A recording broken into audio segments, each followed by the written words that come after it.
Pastoral livelihoods are largely devastated due to prolonged severe scarcity of water and pasture.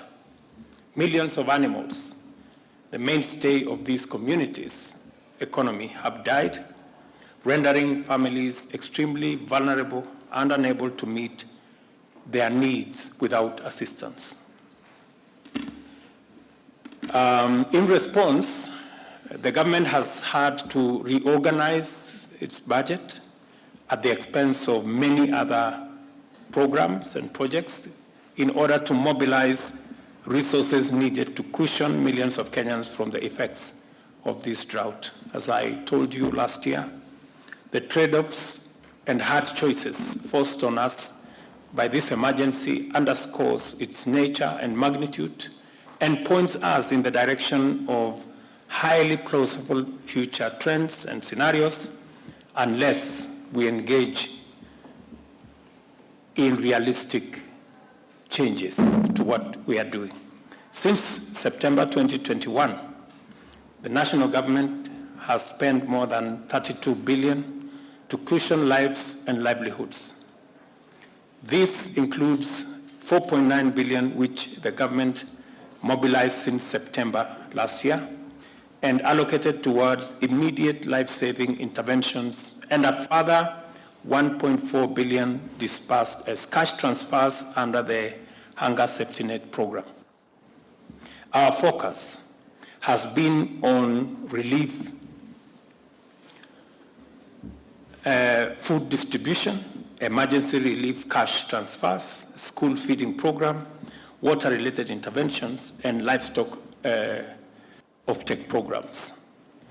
And as I did commit, we are going to partner with our county governments, especially on the subject of school feeding program, because aside from enhancing our enrollment in schools, it is sometimes the only source of food in some communities.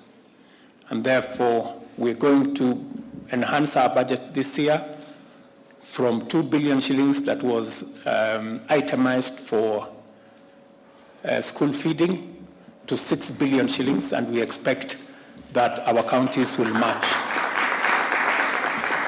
We have undertaken that every county that is going to participate in this program, we're going to match shilling for shilling so that we can improve the nutrition in our schools and keep our children in class. The interventions under consideration for the medium term include diversification of activities and value chains, mitigation of dependence on rain-fed agriculture, construction of strategic water reservoirs, dams, ponds, and strengthening pastoral supply chains. I would really appreciate a lot of support in matters environment. I am very happy that there is a conversation in this room about supporting our Kenya Forest Service and KEFRI for us to walk the journey of greening our country as part of the efforts that we must make to deal with matters of climate change. We would be exploring opportunities on what partnership we can put together so that we can do more with our environment and do more, especially with our water harvesting efforts. In the budget, we are working on how to do more of the micro dams so that we can harvest the water when the rain comes. We are looking long-term at water harvesting efforts, working with the private sector, and I must congratulate the private sector for coming through to have a conversation with us on matters water harvesting, hopefully before May. I'm sure Engineer Gitonga, you will confirm, before May, we should be able to launch the first 3 or so dams under our new program of private-public partnership and water purchase agreement instruments. This way, we can begin the journey to find some long-term solutions in ensuring that we have water and we manage the effects of climate change.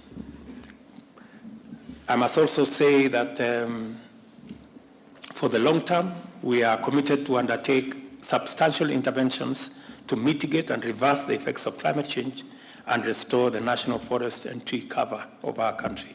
As you are aware, we are already working on the program that will see us plant 15 billion trees, including 1 million trees every year in the city of Nairobi. Since all of us live in this city, I think we should just allocate each and every one of us how many trees they are going to plant in the city of Nairobi as a ticket for living in this city. We recognize our current crisis as a devastating signal of steadily worsening climate crisis, which is chiefly caused by human activity and can also be managed through more responsible stewardship of our national heritage. By launching the National Presidential Reforestation Program aimed at planting 15 billion trees over the next decade, we have signaled the seriousness, magnitude, and ambition of our undertaking to rehabilitate the environment for the sake of life on Earth, not just in Kenya. As humanity, we stand to benefit immensely from ecological restoration and correction of Earth's vital systems. And this is not going to be an individual effort. It is going to be a collective assignment for all of us as humanity and from across the globe.